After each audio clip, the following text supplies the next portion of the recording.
most basic things that we need in our world to live authentically, and that is to feel safe. And unfortunately, there are some situations out there in our community and across Texas and across the country and world that are not keeping our families, our children, and our community safe. And one of the biggest challenges in Houston, Texas today is sex trafficking. So I have come together with these two amazing women to join their movement to help eradicate sex trafficking in our community. And what we're talking about today is the SMART Act. So welcome Amy Pierce. She's been a guest on many podcasts before, the co-founder of Houston 20, and Jennifer Hohman, an incredible leader across the country and changing the way people look at trafficking. You guys have been in Austin. You've been working hard. So thank you so much for taking the time out to even be here this morning. We're glad to be home. It's moving fast and furious in Austin, but we are excited to be working on the SMART Act. And Jen, do you want to tell them a little bit about what the SMART Act is so we can start from we're all on the same page? Yeah. Yes, go for it, Jen.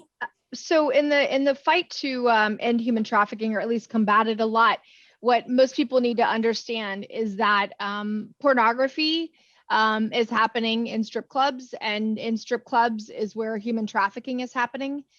Strip clubs are a part of what we call the sexually oriented businesses. And so what we're trying to do is right now in the state of Texas, you have to be 21 to smoke or vape, which was passed last session.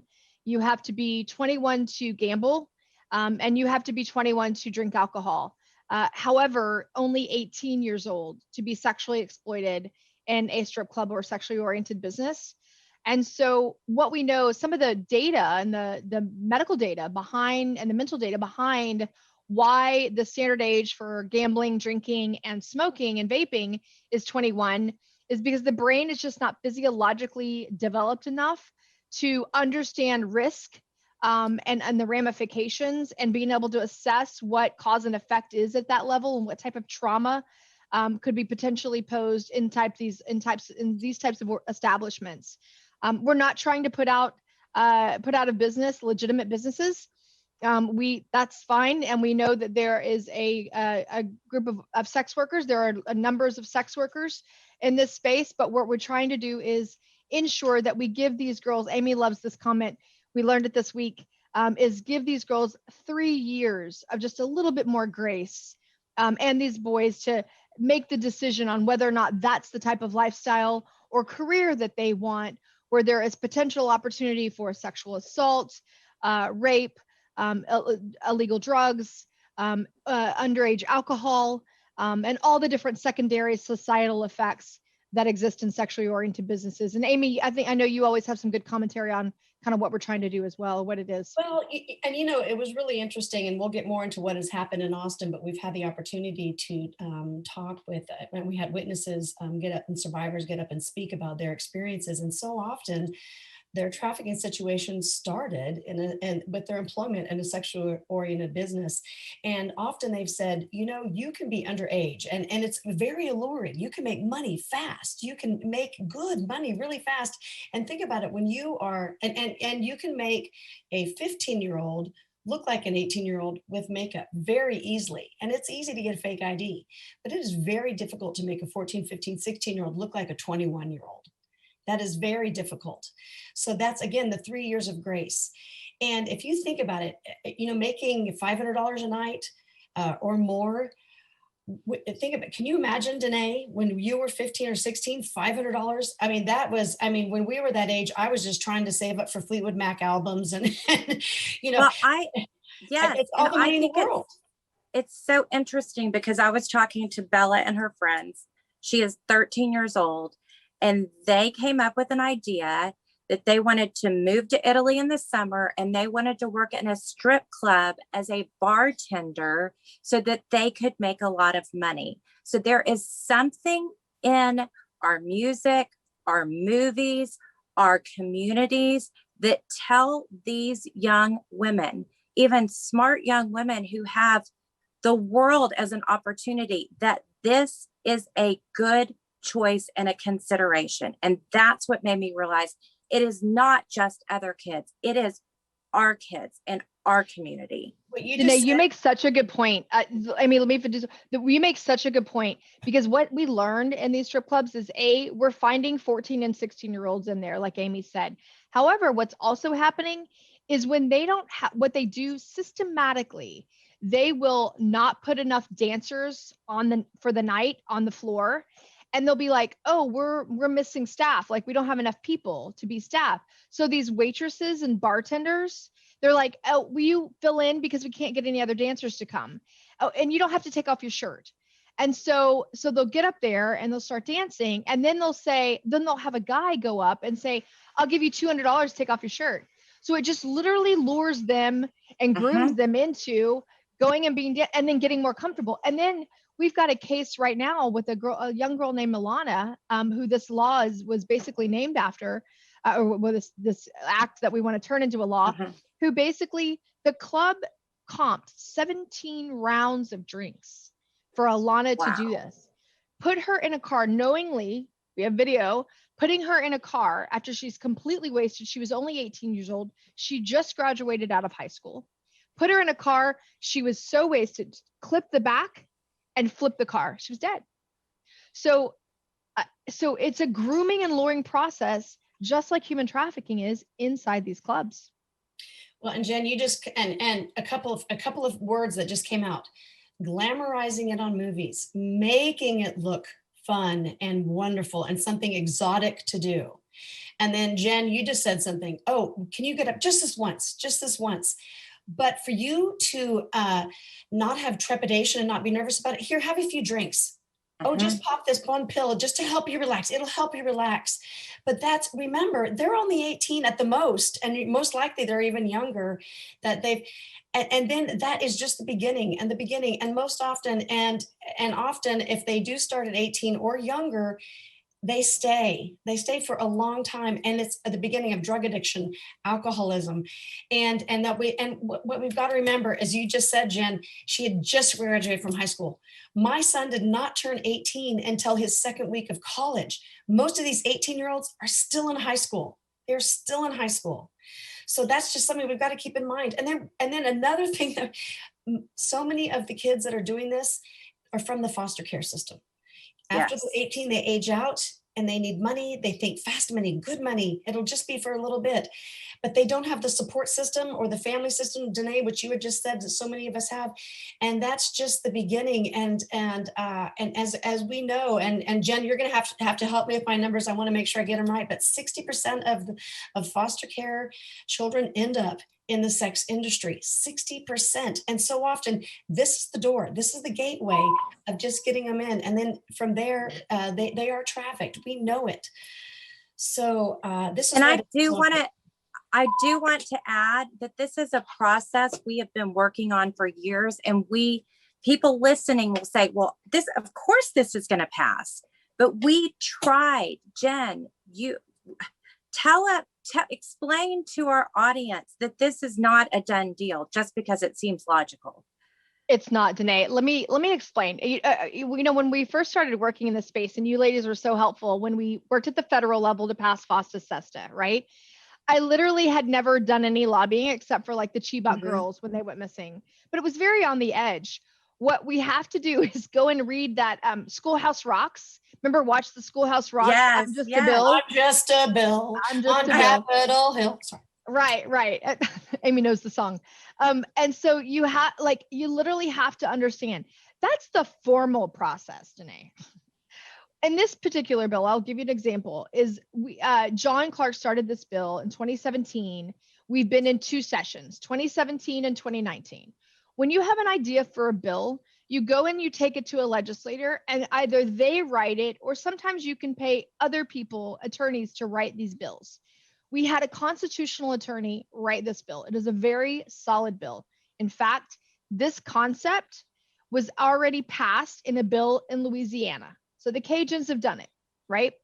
And so here's to our Cajun brothers. Yeah, they're our Cajun brothers and sisters. That's right. A little bit of gumbo and no 18-year-olds inside the club. I love it. I love it.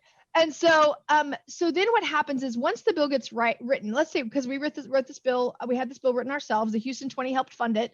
And literally then you take it to a legislator and you say, will you sponsor this bill and take it through the process? This time, I'll give you a little history later, but this time we had House Representative Sean Theory take the bill. And also Senator Joan Huffman also decided on her own to take the bill as well. You take the bill and then you go to what's called Legislative Council. And that's where the bill gets reviewed for any duplication, verbiage, and all that. And it gets assigned a bill number.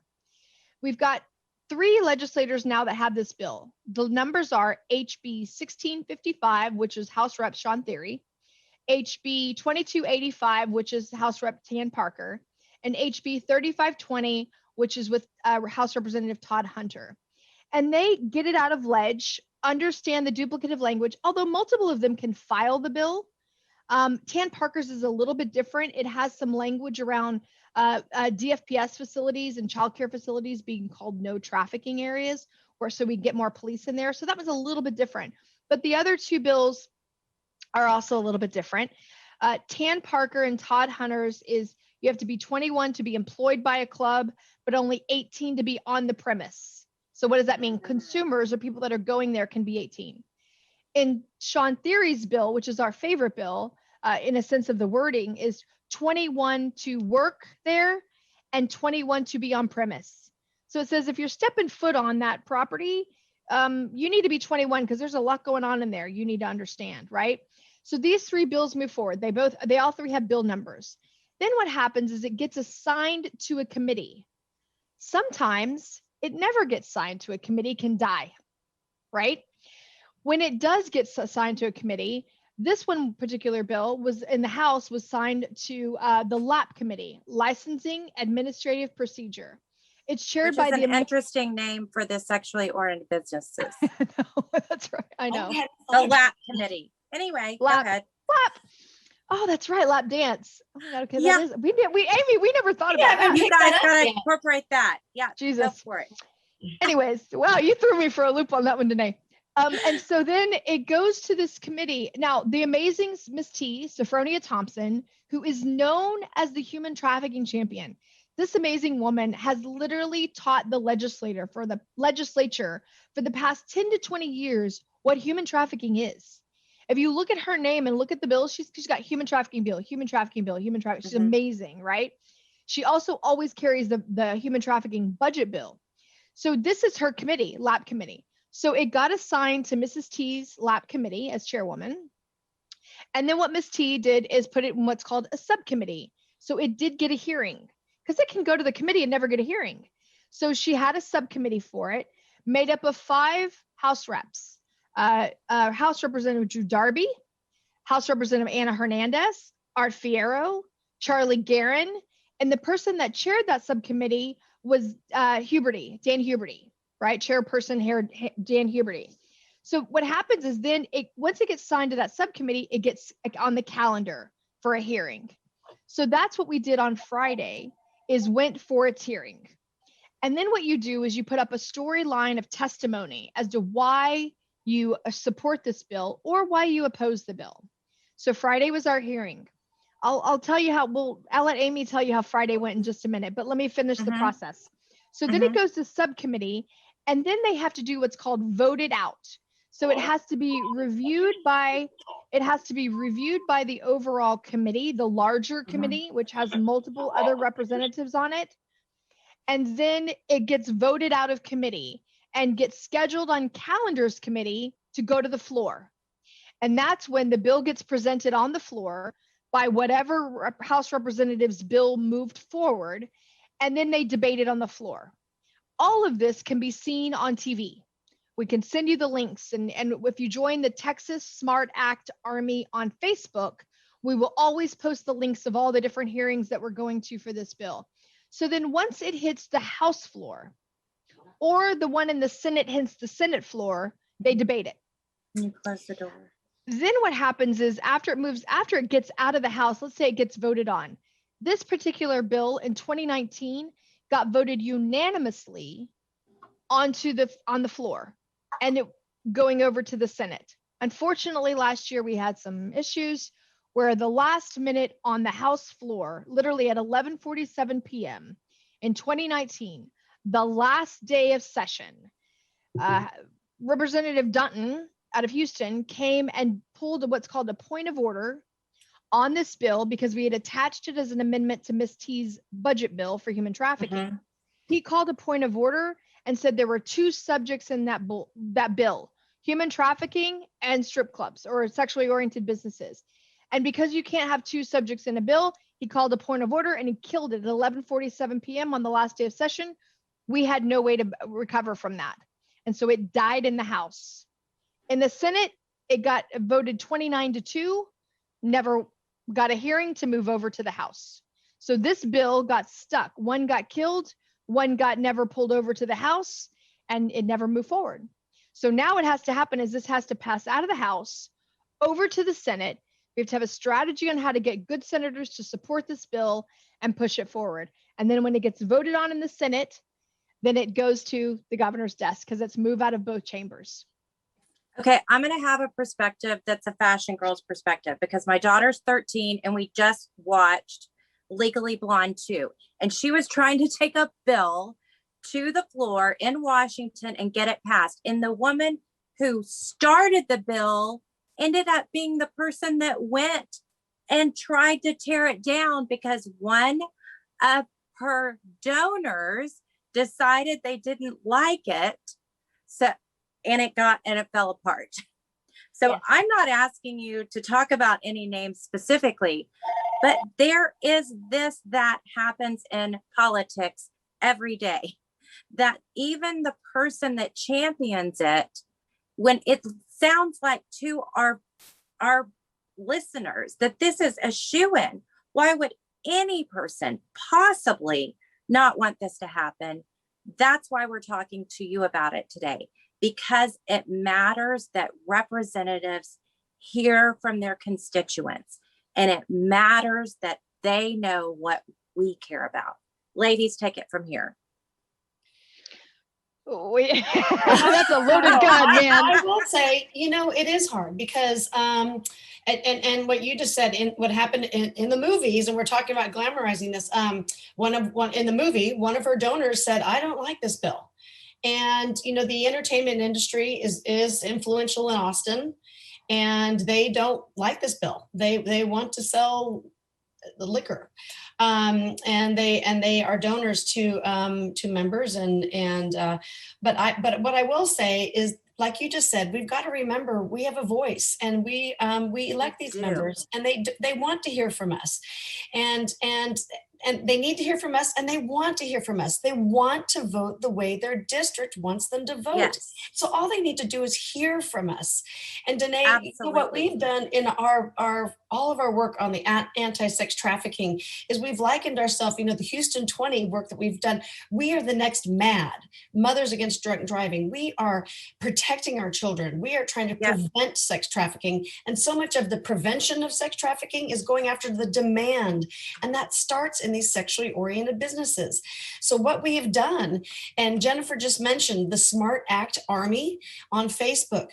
We have, Jennifer, I think our last count was more than 1,600 people have signed on to the Facebook page, our Facebook Army. And we've amassed that number in I think 8 days of people that want to have a voice, want to know what's going on, how to write their legislators and weigh in to let them know, hey, I support you home in the district.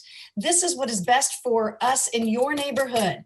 We don't want our kids at age 18 working there or dancing. We want them to be 21 to be able to make these decisions, better decisions, smarter decisions for themselves. And most importantly, we don't want them to think when they're 18, this is the only choice of employment that they have. They have so many choices and better choices of careers to make. But the legislators need to hear from us. And tell us about what happened nationally when we went to DC to try to get things passed. FOSTA SESTA. Go ahead, Jen. Yeah. Yes. Yeah. Oh, what you want me to explain what happened with FOSTA SESTA, or like the success we had with what we thought was a small group of people, that it had a huge impact. Every letter, really every phone call, every it mattered. email you send. Legislators want to hear from us. Go, Jen, go. You saw Yeah. No. So what happened? There were people fighting for that all over the country. But what had happened is the anti-trafficking movement does not have lobbyists. And so you have these national level organizations like NICOSI and World Without Exploitation and NCMEC that are all trying really hard to do this work, and Polaris, all these. But what seems to happen is you've got to, when you get to the Hill or you get to Austin, you got to figure out what everybody's agendas are. And without a lobbyist who doesn't know who does what, or how this one thinks, or how they vote on this bill, as an advocate or or whatever, I don't like to call myself advocate, but as a lay person, you're like, you don't know all everybody. It's like personalities inside of a friend group. Well, how does that one think? Or how does that one think? Or what does that one do? And so these lobbyists, I used to not like the lobby thing, because I was like, why do we have to pay people to do, to do this? But really it's because what the climate and culture is that's going on, right? Last session, we didn't have a lobbyist, but with FOSTA SESTA, what we did was understand what bills were going up. We had one in the House, we had one in the Senate. We had to listen to what was happening if they were getting delayed or in committee.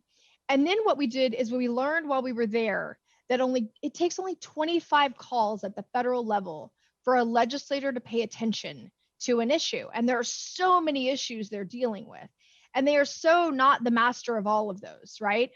And so what we did is we just enabled the Houston 20 Army, the Austin 20 Army, and all the other organizations, right, to start calling, making phone calls, sending emails, doing text messages, showing up to hearings and national briefings. And literally what happened is, at that one, when we went to listen to a national briefing, the House bill had gotten delayed and was told it wasn't going to get a hearing. And then the Senate bill seemed like it was moving forward. So when I learned this, and I was there with some survivor leaders, we went to that. When the House bill died, we were in the briefing for the Senate one. And I was pissed. I was like, why in the world would the House side sell out on us? Why are they selling out on the American people? Because what we were trying to do is make it illegal to sell children, minors, online for sex. Well, I want to make sure the important thing of our story, our success, I'm going to go ahead and call it a success, Jen, in Washington. And it was because of you and the survivor leaders going boots on the ground, going and visiting with members personally, telling your stories, their experiences. And I think people have forgotten. They don't think their vote matters anymore. Oh, it's just one vote. Oh, my email won't matter. But it does. And like our conversation what we were just having, our legislators want to hear from us. They need to hear that about this SMART Act, and that we want it, that we need it, that we have to have it, that we want them to pass it. That's right, Amy. And I think it's not just going there and telling them that you support it. It's also asking for the backstory. Because that's what happened, just to sum it up in DC, is we sat with Congresswoman Ann Wagner's staff and understood the backstory, and then went and took action on that backstory, went back over to the Senate to start trying to negotiate. We became our own lobbyists. And then that's why we were so blessed to be able to go into the White House when it finally got to the president's desk. They asked me to go, and I really kind of declined twice. Almost 3 times, until I struck a deal. If they're going to strike deals, I struck deals to be able to take survivors with me into the Oval Office and the West Wing, and get restitution for their souls, that they believed and understood that people were willing to fight for them. And that's where you have to use your voice, but you never let your voice become stronger than the survivors. And that's a problem I see a lot, is that you've got to be a great advocate legislatively, but you also have to make sure the right people that have been hurt by this thing are always in the forefront. And they were our witnesses. Danae, at our hearing on Friday, our survivors were the ones telling the story, giving the examples, giving the information, and talking. And we had legislators in tears, didn't we, Jen? Art Fierro was in tears. Ana Hernandez was moved. Drew Darby basically said, who is opposed to this? How can anybody be opposed to this? There was, in the audience, there was one person that was opposed to it, but it was the Entertainment Association lobbyists. And then the beer and the liquor guys were back there too. Right. So, and there is opposition on the subcommittee, Danae. I mean, we really have to fight to convince some people that this is not a choice, that this is trauma that are happening in these businesses. And there's so much during COVID, we have all lost so much of the ability to connect with other people in person. And now more than ever, we are valuing connection. And that's such a big part of this is the stories of their survivors. And just to let people know, not everybody listening knows, but a survivor is a woman who has been trafficked or is someone who has been prostituted. And I have learned to change the way I talk about their journey and say they have been prostituted. Sometimes people believe that it's a choice and they believe that they are choosing this, but it is truly this grooming process that has evolved them to this place to get here. And so much of that is happening through social media. And so much of that is the negativity affecting our families. But I think it's fascinating to know now that we are using social media to benefit this. And I cracked up, but you were helping our fabulous Sherry Zucker learn how to tweet. And like, to tweet can help save this. I thought social media was taking down our country. Tell people what they can do to connect, to let people know their voice. Yeah, this is interesting. So there's multiple ways. If you join this on Facebook, it's a private group called the Texas Smart Act Army, but anybody can join. And the most basic ways of helping are: one, we list on the Texas Smart Act Army the subcommittee members, and every time we list the members we want you to target. Easiest thing: pick up the phone, dial, and we give you all the numbers. Second thing is email the legislator, the member, and their chief of staff. We provide those emails for you on that site. The next thing to do is when we have a bill that's getting a hearing, it's called the House Public Comments. And so it legally, now it's the first time ever, puts in a legal record that says this many people gave feedback for each bill. So that's the third way. The fourth way is to tweet. A lot of these legislators and their staffs, thankful to some other crazy politicians, have made Twitter the place where the conversation's occurring. So we have a Twitter account called the Smart Act Army, and you basically go just retweet. All you just put the little circle that has the arrows, hit retweet. It's so easy. If you don't have a Twitter account, it's just like going to the App Store, downloading, putting in some information, creating your account, and just go follow the Smart Act Army and retweet. And so on Facebook, it's called the Texas Smart Act Army. On Twitter, because we believe the states will eventually other states will want to continue to push this bill, we called it just the Smart Act Army. And just retweet, just push a button. So easy. But look, George P. Bush just tweeted for us about the Smart Act, and every one of us went and retweeted. We met with him. Was it yesterday, Amy? Yesterday. Yeah. And he's making some calls, and he's going to put some pressure and help in really cool ways for this bill. And the governor wants this bill to pass. The governor wants the Smart Act to pass. He wants our children to be protected, and for them to have to wait until 21 to make this decision. Do I really want to work here? That's right. Yes. And reshare on Facebook. We need everyone to invite more people to the Smart Act Army. Look, we've mobilized over 15 or 1,600 people in 1 week. And can you imagine then every day adding 200 or 300 more people to help retweet, to help contact the legislators, to share this on Facebook, because people just don't know that their kids only have to be 18. They could be a senior in high school and somebody convinced them to go work in one of these sexually oriented businesses. But they do have to be 21 to smoke, drink, and gamble. So. Okay, sorry, they don't have to be 18. We have found 13 and 14-year-olds working who with makeup look 18, but please, let's make it 21. You can't make a 13-year-old look like they're 21. Yeah. Give it a little time. This morning I have a girl I advocate for, and I'm only sharing this story because I'm allowed to. I'm not going to give you details. I call her Kendra, and we've been working for about 9 years to get her out of the life. And this morning, she's got a kind of a situation with the law, and this morning we were talking to her as we got her out of jail because she's a victim.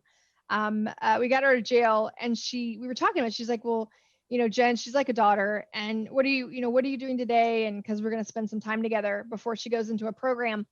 And I said, well, baby, I'm working on the SMART Act, and this is what it means. And she said, Jen, there's like 13-year-olds in there. Like there's this one, like literally she started naming some of the clubs. And I mean, they all know it. They know exactly what's happening inside these clubs. And we're okay with legal businesses. If you're a legitimate business, keep going. Hey, it's people's choice, right? But there are places where there is illegal activity going on, and we need to keep the kids out of there. One of my favorite quotes is that commitment is doing what you said you would do after the feeling that you had when you said it has passed. And this has been such a journey for you and for so many others, because it is not individual situations. You approached it with some individual exposures, but then it's broadened so much. I mean, I feel like my daughter and her friends have had situations where traffickers have reached out to them on social media. I want people to understand that, yes, the most victimized in our society for this realm is generally foster care, but this is truly something happening to not just immigrants and not just people in lower socioeconomic opportunities, but it is everywhere, because you can sell a child, a woman, a boy, multiple times, but you could sell a drug once. That's right. Danae, I think when John and I started this, I think through my leadership, I've learned how to really understand humility and authentic by the way, humility, and understand also that authentic leadership is not always it being about you. It's not always about just your voice. And John knew, and we needed to proliferate the message out, and we need powerful leaders, influential leaders in this space, which is why we reached out to Amy together to start the Houston 20. Which is why Alexandria Garbasi Alvarez and I started the OGTAG, which is why we have other leaders in HAT, which is why you're at the table. It was never just about our voice and our intention and our agenda. That a true movement is really about the community rising up and sharing in those successes and sharing in those failures and sharing in the momentum and the intention to do what's right for our community. And so much in activism and advocacy, you see people take the front, and it's always about them, and it no longer becomes about the cause, it becomes about the person. And this is where on Friday, when we did that hearing and Amy was there, and we're going to share the video soon on Texas Smart Act Army, but we had all these survivor leaders in these rooms, all these overcomers of this thing in this room. We had advocates, we had NGOs, we had House Representative Sean Theory, House Representative Tam Parker speaking to everyone. And we went around that room and everybody shared their testimony and why they were in this. And it was the most moving moment. Houston 20 was, it was the most moving moment you've ever seen in your life. We were all in tears, and we realized it just wasn't about any one individual. It was about every color, every culture, every age, every gender, about all of those voices. And our survivor leaders, some of who were very stoic these days and they hold back, literally were in tears because they said, you have no idea how much it means for us to understand that you're here to support us, that you're here to get retribution for the pain we've lived through and create real solutions and real law, where we had a storyboard of ideas and understanding to present to those legislators and compel them to do the right thing, which is pass the SMART Act. Amy, give us the Audrey Hepburn quote that I love that you say. Oh, God's given us two hands, one to help yourself, but most importantly, the other to help others. And let's do it. Many hands make work light. And with all of us together, look what we can do. Please help us contact your legislators, contact your personal legislators and those on these important committees to let them know we've got to pass the SMART Act this session. It's for our children, and they need us now more than ever. They're so vulnerable, especially with this darn pandemic. Miss Thompson, Miss Sophronia Thompson, House Representative Chairwoman Sophronia Thompson, she's going to be our Shiro. We know she's going to move this out of that committee and to the floor, where we know we'll have outstanding success to get it over to the Senate. So if everybody could just give her encouragement and love, she's going to be our Shiro. I just know it. Our Shiro. I love. Yay, she's our Shiro. There are absolutely so many women, but I love John Clark's heart. He has certainly led us in an incredible way. And I want to say to all of you, I am a busy person. So many of my friends in my life are busy people, but there is nothing that fills your soul like giving and making a difference. And just taking a little bit of time, just making a little bit of a commitment can truly change the community for the better. And we encourage you to join us and join our fight, because we are fighting for so many that are so worthy of love and overcoming their adversity. Well, ladies, thank you so much for joining us today and overcoming our technical difficulties. So we will get together again soon. Thank you, Danae. Thank you so much. Thanks, Danae. We appreciate you. Bye, Amy. Thank you. Bye. Bye, guys.